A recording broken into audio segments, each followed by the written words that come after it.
सोचिए रोज इंटरनेट पर कितनी सारी चीजें सर्च होती हैं, हजारों तस्वीरें, वीडियो डाउनलोड होते हैं और अनगिनत वेबसाइट्स खंगाली जाती हैं।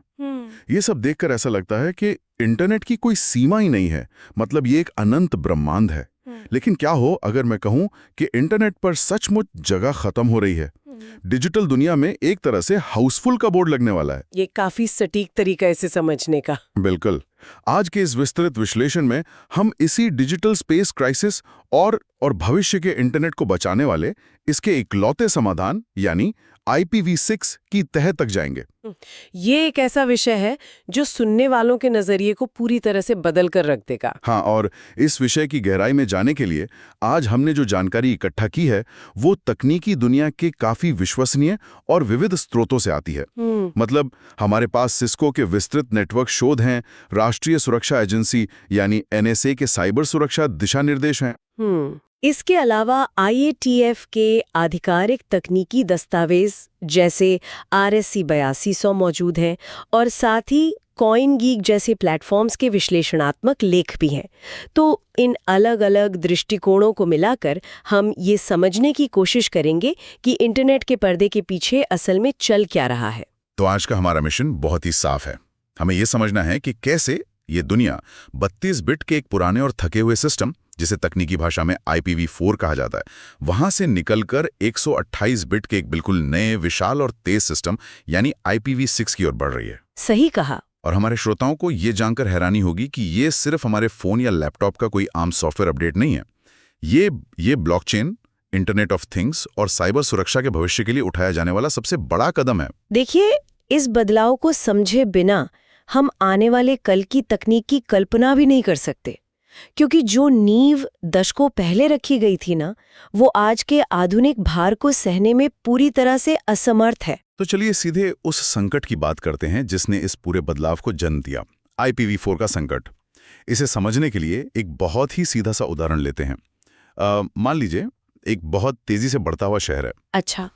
उस शहर में फोन कनेक्शन बांटे जा रहे हैं, लेकिन अचानक प्रशासन को पता चलता है कि फोन नंबर ही खत्म हो गए हैं। अच्छा। अब जो नए लोग शहर में आ रहे हैं उन्हें फोन कनेक्शन मिल ही नहीं सकता, क्योंकि कोई नया नंबर बचा ही नहीं है। इंटरनेट के साथ बिल्कुल यही हुआ है। बिल्कुल। 1980s के दशक में जब IPv4 बना था, तब ये 32 बिट का सिस्टम था। इसका सीधा सा गणित ये है कि इसमें केवल 4.3 बिलियन यानी लगभग 430 करोड़ IP एड्रेस ही बन सकते थे। अब सवाल ये है कि इंटरनेट बनाने वालों ने इतनी छोटी सीमा क्यों तय की? अगर हम उस दौर के तकनीकी इतिहास को देखें तो ये समझना आसान है कि ऐसा क्यों हुआ।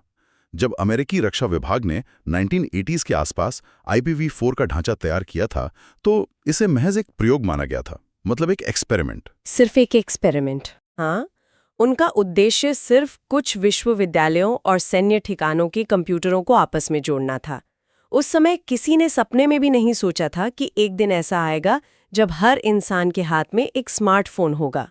हाँ, ये तो है। फिर जब इंटरनेट ऑफ थिंग्स का बूम आया और हर चीज इंटरनेट से जुड़ने लगी, चाहे वो स्मार्ट टीवी हो, स्मार्ट घड़ियां हो या फिर इंटरनेट से चलने वाली गाड़ियां, तो हर एक डिवाइस को एक IP एड्रेस की जरूरत पड़ने लगी। नतीजा ये हुआ कि 2011 में ही इंटरनेट असाइंड नंबर्स अथॉरिटी के पास बांटने के लिए नए IPv4 एड्रेस पूरी तरह से खत्म हो गए। एक मिनट, 2011 में ही? हम तो 2026 में बैठे हैं। इसका मतलब है कि दुनिया पिछले एक दशक से भी अधिक समय से बिना नई IP एड्रेस के काम चला रही है। ये तो बहुत ही चौंकाने वाली बात है। यही नहीं, अगर आप उस समय के आंकड़ों को गहराई से देखें तो एक बहुत ही अजीब और दिलचस्प स्थिति पैदा हो गई थी। IP एड्रेस की कमी इतनी गंभीर हो गई कि डिजिटल दुनिया में इसका बाकायदा एक सेकेंडरी मार्केट खड़ा हो गया। मतलब लोग IP एड्रेस बेचने लगे? बिल्कुल।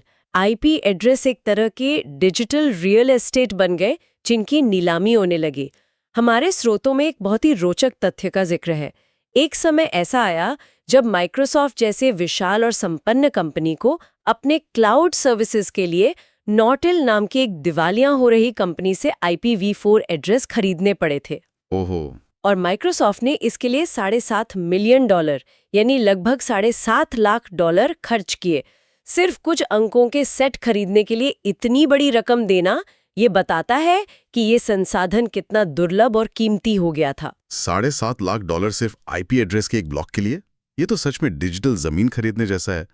लेकिन यहाँ एक बहुत बड़ा सवाल उठता है, अगर एड्रेस 2011 में खत्म हो गए थे तो आज भी दुनिया का इंटरनेट कैसे चल रहा है?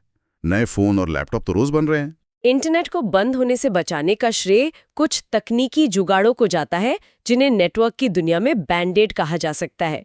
नेटवर्क इंजीनियरों ने NAT यानी नेटवर्क एड्रेस ट्रांसलेशन और CIDR जैसी तकनीकें विकसित की। तो क्या ये NAT मतलब नेटवर्क एड्रेस ट्रांसलेशन ही वो तकनीक है जो हमें बचा रही है? हाँ, NAT ने असल में IPv4 को वेंटिलेटर पर जिंदा रखा हुआ है।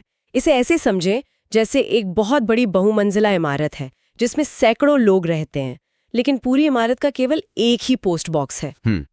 जब भी बाहर से कोई खत आता है तो वो उस मुख्य पोस्ट बॉक्स में आता है और फिर इमारत का एक गार्ड, जो यहाँ राउटर का काम करता है, उस खत पर लिखे नाम को देखकर उसे सही फ्लैट तक पहुंचाता है। NAT बिल्कुल यही करता है। ये एक पूरे घर या ऑफिस के दर्जनों डिवाइस को सिर्फ एक पब्लिक IP एड्रेस के पीछे छिपा देता है। अच्छा, मतलब बाहर की दुनिया को लगता है कि एक ही डिवाइस इंटरनेट पर बात कर रहा है, जबकि अंदर उस एक IP के पीछे फोन, लैपटॉप, स्मार्ट टीवी सब छुपे हुए हैं।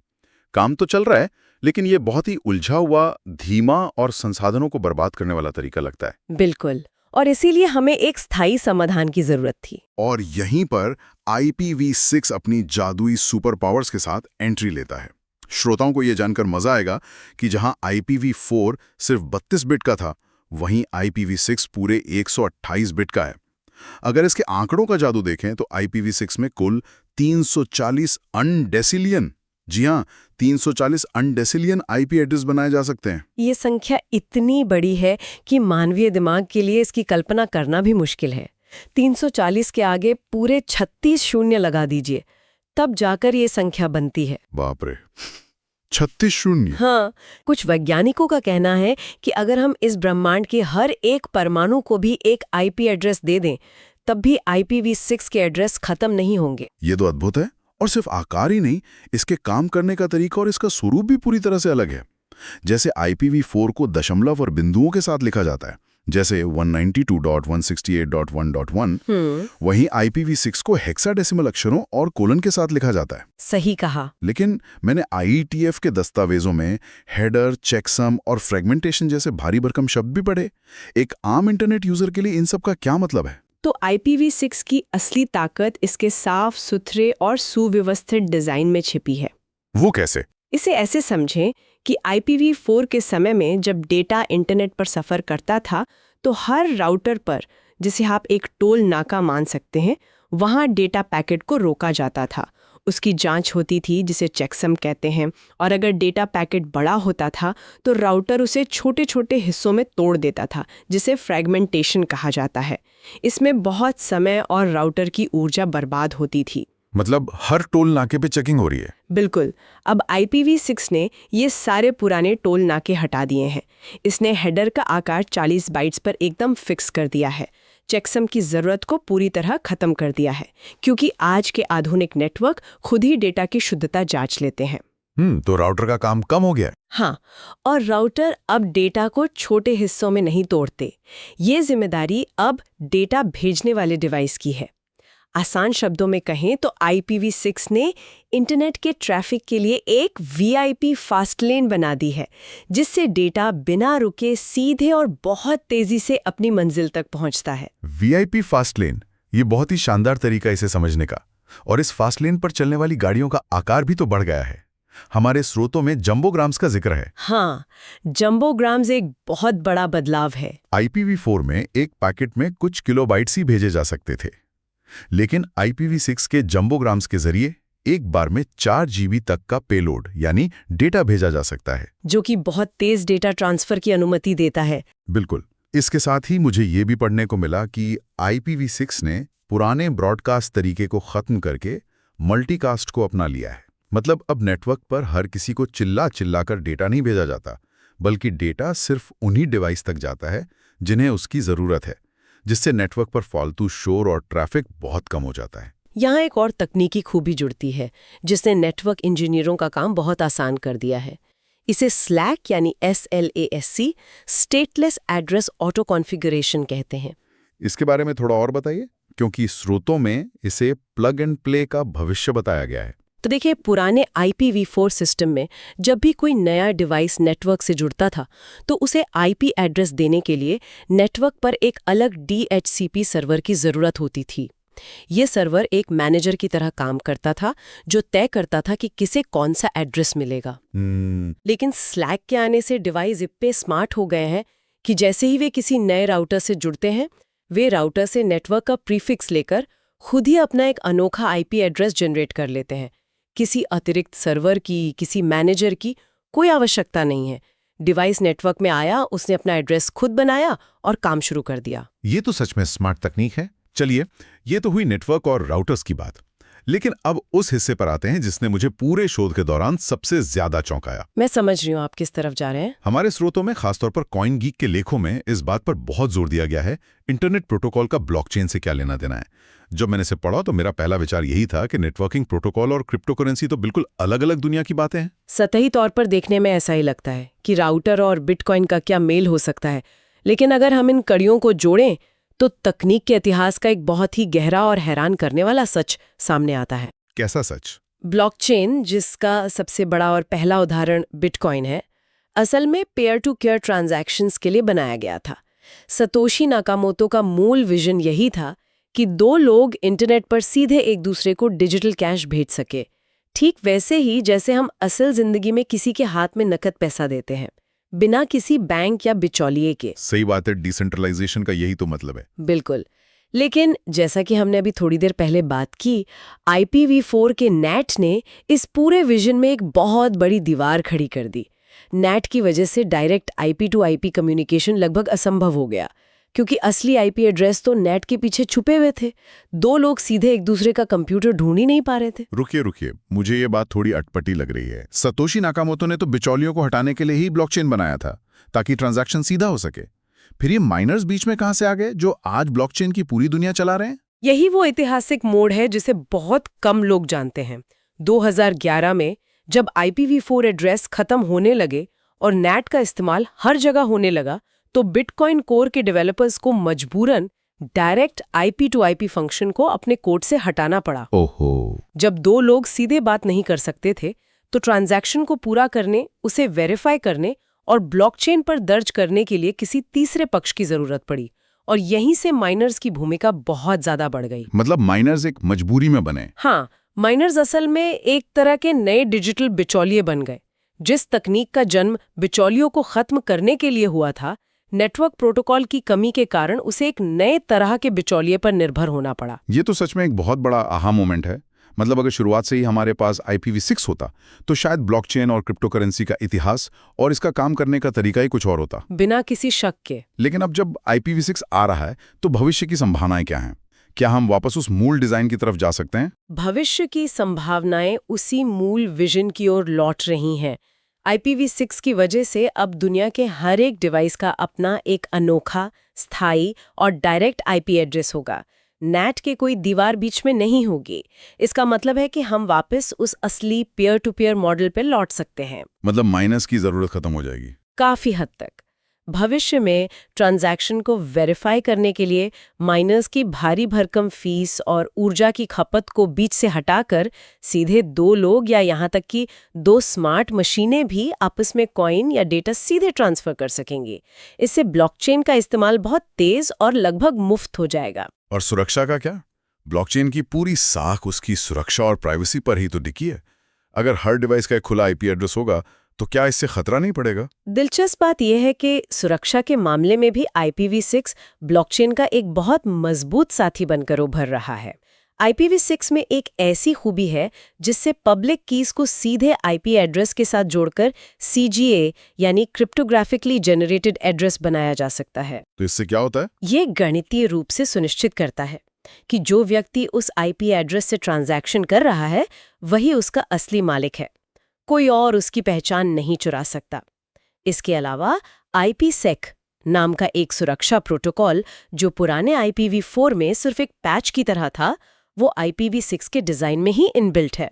ये तो बहुत बढ़िया है। हाँ, और BSV ब्लॉकचेन जैसे कुछ आधुनिक प्लेटफॉर्म पहले से ही इस बात की रूपरेखा तैयार कर रहे हैं कि वो IPv6 और IPsec का उपयोग करके ब्लॉकचेन ट्रांजैक्शंस को पहले से कहीं अधिक सुरक्षित और स्केल करने योग्य बनाएंगे। चलिए, ये तो पूरी तरह से स्पष्ट हो गया कि IPv6 तकनीकी रूप से, सुरक्षा के लिहाज से और भविष्य के विकास के लिए हर मायने में बेहतर है। लेकिन यहाँ एक बहुत ही व्यावहारिक सवाल दिमाग में आता है। बताइए। अगर ये इतना ही शानदार है तो हमने इसे रातों रात क्यों नहीं अपना लिया? 2011 से लेकर आज 2026 तक इसमें इतना समय क्यों ना रहा है? इस देरी के पीछे इंटरनेट के शुरुआती डिजाइन की एक बहुत बड़ी तकनीकी विफलता छुपी है। सबसे बड़ी समस्या ये है कि IPv4 और IPv6 सीधे तौर पर एक दूसरे से बात नहीं कर सकते। मतलब वे कंपैटिबल नहीं है? बिल्कुल। तकनीकी भाषा में कहें तो वे बैकवर्ड कंपैटिबल नहीं है। ये बिल्कुल ऐसा है जैसे एक व्यक्ति सिर्फ शुद्ध हिंदी बोलता हो और दूसरा सिर्फ जापानी, और दोनों के बीच कोई अनुवादक ना हो। वे एक दूसरे का डेटा पढ़ ही नहीं सकते। इंटरनेट को एक सेकंड के लिए भी बिना रोके इस नए सिस्टम पर ले जाना नेटवर्किंग के इतिहास की सबसे बड़ी और जटिल चुनौती रही है। अगर ये दोनों सिस्टम एक दूसरे की भाषा नहीं समझते तो क्या हम पुराने इंटरनेट को बंद करके नया चालू करने वाले हैं? जाहिर ऐसा तो नहीं हो सकता। तो फिर नेटवर्क इंजीनियर इस संक्रमण को, इस ट्रांजिशन को कैसे संभाल रहे हैं? इस संक्रमण को बिना इंटरनेट बंद किए पार लगाने के लिए मुख्य रूप से 3 तकनीकें अपनाई जा रही हैं। पहली है डुअल स्टैक। Dual stack? हाँ, इसे ऐसे समझें जैसे आप अपनी जेब में 2 अलग-अलग फोन लेकर चल रहे हो, एक हिंदी में बात करने के लिए और एक जापानी में। इस तकनीक में नेटवर्क के हर डिवाइस पर IPv4 और IPv6 दोनों को एक साथ चालू रखा जाता है। ये सबसे बेहतर तरीका है, लेकिन ये बहुत महंगा है और कंपनियों को 2 अलग-अलग नेटवर्क मैनेज करने पड़ते हैं। और दूसरी तकनीक? दूसरी तकनीक है टनलिंग, जैसे 6in4, 6to4 या DS Lite। इसमें जुगाड़ ये किया गया है कि IPv6 के नए डेटा पैकेट को एक पुराने IPv4 के पैकेट यानी एक पुराने लिफाफे के अंदर पैक करके पुराने नेटवर्क से गुजारा जाता है, और जब वो लिफाफा अपनी सही मंजिल पर पहुंचता है तो उसे अनपैक कर लिया जाता है। मतलब एक सिस्टम के अंदर दूसरा सिस्टम छुपा कर भेजना। बिल्कुल।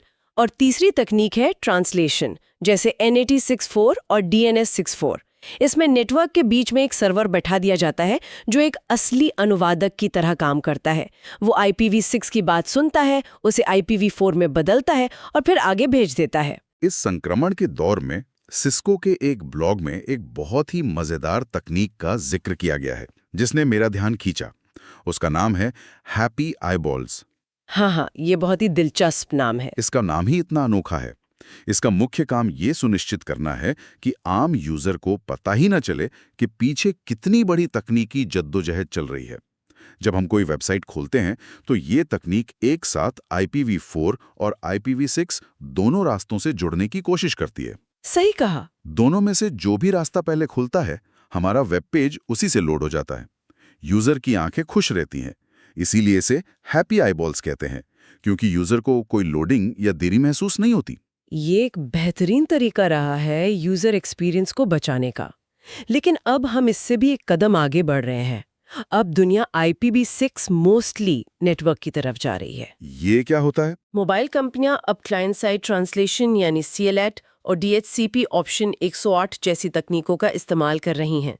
इसका सीधा सा मतलब ये है कि पूरा का पूरा नया नेटवर्क सिर्फ और सिर्फ IPv6 पर चलता है। तो पुराने ऐप्स का क्या होगा? अगर किसी स्मार्टफोन में कोई पुराना ऐप है जिसे अभी भी IPv4 चाहिए, तो फोन का ऑपरेटिंग सिस्टम खुद ही अपने अंदर उसे अनुवाद करके नए नेटवर्क पर भेज देता है। ये पुराने और धीमे सिस्टम से पूरी तरह आज़ादी पाने का एक बहुत ही शानदार कदम है। ये सब सुनकर लगता है कि तकनीक ने हर समस्या का समाधान निकाल लिया है, लेकिन जहां नई तकनीक होती है वहां खतरे भी अपना रूप बदल लेते हैं। साइबर सुरक्षा को लेकर भी स्रोतों में कुछ बहुत ही गंभीर चिंताएं उठाई गई हैं। यहाँ हमें राष्ट्रीय सुरक्षा एजेंसी यानी NSA की हालिया चेतावनी पर बहुत गंभीरता से ध्यान देना चाहिए। NSA के दिशा निर्देशों के अनुसार जब हम संक्रमण के दौरान डुअल स्टैक चलाते हैं, यानी दोनों प्रोटोकॉल एक साथ, तो हम अनजाने में अपने नेटवर्क पर हमले का दायरा दुगना कर देते हैं। दुगना कैसे? अब हैकर्स के पास घुसपैठ करने के लिए एक नहीं बल्कि 2 अलग-अलग प्रोटोकॉल के दरवाजे होते हैं। सुरक्षा टीमों के लिए ये एक बुरा सपना है, क्योंकि उन्हें अब दोनों दरवाजों पर एक साथ कड़ी निगरानी रखनी पड़ती है। इसी से जुड़ा शैडो नेटवर्क का खतरा भी तो है। सुनने वालों के लिए यह समझना जरूरी है कि आजकल के नए ऑपरेटिंग सिस्टम्स जैसे विंडोज 11 या नए मैकओएस, इनमें IPv6 डिफॉल्ट रूप से ऑन होता है। बिल्कुल। अगर किसी कंपनी का IT विभाग सिर्फ पुराने IPv4 की फायरवॉल लगाकर निश्चिंत बैठा है, तो ये नए डिवाइस पीछे ही पीछे अपना एक अदृश्य IPv6 नेटवर्क बना लेते हैं, जिसे शैडो नेटवर्क कहते हैं। इस अदृश्य नेटवर्क पर कंपनी की कोई निगरानी नहीं होती, जो कि डेटा चोरी होने का एक बहुत बड़ा रास्ता बन सकता है। यही सबसे बड़ा कारण है कि हर छोटी बड़ी कंपनी के नेटवर्क प्रशासकों के लिए IPv6 को अनदेखा करना अब कोई विकल्प नहीं बचा है। उन्हें इसे समझना ही होगा और इसकी सुरक्षा नीतियां लागू करनी होंगी। एक सवाल जो प्राइवेसी को लेकर मेरे मन में बार बार आ रहा है। हमने थोड़ी देर पहले स्लैक की बात की थी, जो डिवाइस को खुद अपना IP एड्रेस बनाने की आज़ादी देता है। हाँ। अगर वो IP एड्रेस डिवाइस के हार्डवेयर एड्रेस यानी मैक एड्रेस का इस्तेमाल करके बनता है, तो इसका मतलब है कि वो एड्रेस कभी नहीं बदलेगा। ये तो डिजिटल दुनिया में किसी यूजर के माथे पर एक स्थायी बारकोड चिपकाने जैसा हो गया। ये चिंता काफी समय से रही है। कोई भी विज्ञापन कंपनी या हैकर ये ट्रैक कर सकता है कि वो डिवाइस दुनिया में कहाँ जा रहा है और कौन सी वेबसाइट्स देख रहा है। ये प्राइवेसी को लेकर एक बहुत ही जायज और बड़ी चिंता थी, लेकिन राहत की बात यह है कि IETF ने इस खतरे को समय रहते पहचान लिया था। इसके समाधान के तौर पर RFC 4941 लाया गया, जिसे तकनीकी भाषा में प्राइवेसी एक्सटेंशन कहते हैं। तो ये एक्सटेंशन करता क्या है? ये एक तकनीक बहुत ही चतुराई से काम करती है। ये डिवाइस के मुख्य IP एड्रेस को छुपाकर रोजाना या थोड़े थोड़े समय में एक नया अस्थायी और पूरी तरह से रैंडम IP एड्रेस बनाती है। तो जब भी कोई इंटरनेट ब्राउज करता है तो उसका डिवाइस इस अस्थायी IP का इस्तेमाल करता है। अच्छा, मतलब IP बदलता रहता है। हाँ, इससे किसी के लिए भी किसी डिवाइस को लंबे समय तक ट्रैक करना लगभग असंभव हो जाता है। आज के समय में लगभग सभी आधुनिक स्मार्टफोन और कंप्यूटर डिफॉल्ट रूप से इसी सुरक्षित तकनीक का इस्तेमाल करते हैं। ये सुनकर सच में बहुत राहत मिली। चलिए अब जरा इस बात पर नजर डालते हैं कि पूरी दुनिया इस बड़े बदलाव में कहां तक पहुंची है। हम फरवरी 2026 में बैठे हैं और वैश्विक आंकड़े काफी कुछ बयां करते हैं। वैश्विक स्तर पर देखें तो IPv6 का उपयोग अब 43% से 50% के बीच पहुंच चुका है। इन आंकड़ों में एक बहुत ही गहरा और विश्लेषणात्मक पहलू छुपा है। इस दौड़ में अमेरिका, जिसे इंटरनेट का जनक माना जाता है और जहां सिलिकॉन वैली स्थित है, वो लगभग 50% पर ही अटका हुआ है। और बाकी देश? कुछ अन्य देश इस मामले में उससे बहुत आगे निकल चुके हैं। बिल्कुल। आंकड़े बताते हैं कि भारत इस मामले में 74% के साथ दुनिया के शीर्ष देशों में है। फ्रांस 80% पर है और जर्मनी 75% एडॉप्शन रेट दिखा रहा है। अमेरिका के पीछे रहने और इन देशों के आगे निकलने के पीछे आखिर क्या कारण है? इसी नेटवर्क की दुनिया में टेक्निकल डेट या तकनीकी कर्ज कहा जाता है। अमेरिका ने अपना पूरा विशाल इंटरनेट ढांचा बहुत पहले IPv4 पे खड़ा कर लिया था। अब उस पूरे पुराने ढांचे को बदलना उनके लिए बहुत महंगा और जटिल है। और भारत और फ्रांस का क्या? फ्रांस और भारत जैसे देशों ने एक अलग ही रास्ता अपनाया। फ्रांस में मोबाइल नेटवर्क ऑपरेटर्स ने बहुत ही आक्रामक नीतियां अपनाई और नए कनेक्शन सीधे IPv6 पर ही देने शुरू कर दिए। लेकिन भारत की कहानी सबसे दिलचस्प है। वहां का तेजी से बढ़ता मोबाइल बाजार इसका सबसे बड़ा कारण है। वो कैसे? जब रिलायंस जियो जैसी कंपनियों ने करोड़ों नए मोबाइल यूजर्स को पहली बार इंटरनेट से जोड़ा, तो उनके पास बांटने के लिए पुराने IPv4 एड्रेस बचे ही नहीं थे। इसीलिए उन्होंने शुरुआत से ही अपना पूरा नया इंफ्रास्ट्रक्चर सीधे IPv6 पर खड़ा किया। मतलब मजबूरी उन्होंने आगे कर दिया। हाँ, इसे लीप फ्रॉगिंग कहते हैं, जहां विकासशील देशों ने पुरानी तकनीक को छोड़कर सीधे नई तकनीक को अपना लिया। मोबाइल इंटरनेट ने इस पूरे ट्रांजिशन को दुनिया भर में अप्रत्याशित रूप से तेज कर दिया है। तो इन सभी तकनीकी पहलुओं, इतिहास और भविष्य की संभावनाओं को समेटते हुए हम इस नतीजे पर पहुंचते हैं कि IPv6 सिर्फ कंप्यूटर के अंदर होने वाला कोई छोटा मोटा सॉफ्टवेयर अपग्रेड नहीं है। ये आने वाले कल की नींव है। भविष्य के स्मार्ट शहर जो आपस में बात करेंगे, बिना ड्राइवर के चलने वाली कारें जो हर सेकंड डेटा भेजेंगी, हमारे घरों में मौजूद हर छोटे बड़े सेंसर और पूरा का पूरा इंटरनेट ऑफ थिंग्स, ये सब IPv6 के विशाल और तेज नेटवर्क के बिना संभव ही नहीं है। अगर हम इसे एक बड़ी परिप्रेक्ष्य में देखें तो भले ही ये बदलाव पिछले 2 दशकों से बहुत धीमा और जटिल लग रहा हो, लेकिन जब ये पूरी तरह से लागू हो जाएगा तो इंटरनेट अपनी असली और असीमित क्षमता तक पहुंच सकेगा। ये पहले से कहीं ज्यादा तेज होगा, इसमें डेटा के टकराने की कोई रुकावट नहीं होगी और ये इनबिल्ट रूप से अधिक सुरक्षित होगा। और वो पुराने जुगाड़, नेट जैसी दीवारें जो इंटरनेट को जटिल और धीमा बना रही थीं, वे हमेशा के लिए इतिहास बन जाएंगी। हमें पूरी तरह से पारदर्शी, तेज और सीधे जुड़े हुए डिजिटल भविष्य की ओर बढ़ रहे हैं। और इसी के साथ आज के इस विस्तृत विश्लेषण को हम एक बहुत ही गहरे और सोचने पर मजबूर कर देने वाले विचार के साथ समाप्त करना चाहेंगे। बिल्कुल। जरा सोचिए, जब दुनिया की हर छोटी से छोटी चीज, किसी के घर के स्मार्ट फ्रिज से लेकर उनकी कार के इंजन और यहां तक कि उनके जूतों में लगे फिटनेस सेंसर तक, इन सबका अपना एक स्थायी और इंटरनेट पर खोजने योग्य आईपी एड्रेस होगा। जब नेट नाम की कोई दीवार अब किसी को नहीं छिपा रही होगी और हर डिवाइस सीधे तौर पर दुनिया से जुड़ा होगा, तो भविष्य में ऑफलाइन होना या इंटरनेट पर गुमनाम रहना क्या पूरी तरह से खत्म हो जाएगा? क्या ये संपूर्ण और अनवरत कनेक्टिविटी निजता की हमारी सदियों पुरानी परिभाषा को हमेशा के लिए बदलकर रख देगी? श्रोताओं के लिए एक ऐसा विचार है जिस पर उन्हें जरूर मंथन करना चाहिए, क्योंकि ये भविष्य अब दूर नहीं है। आज की इस चर्चा में बस इतना ही।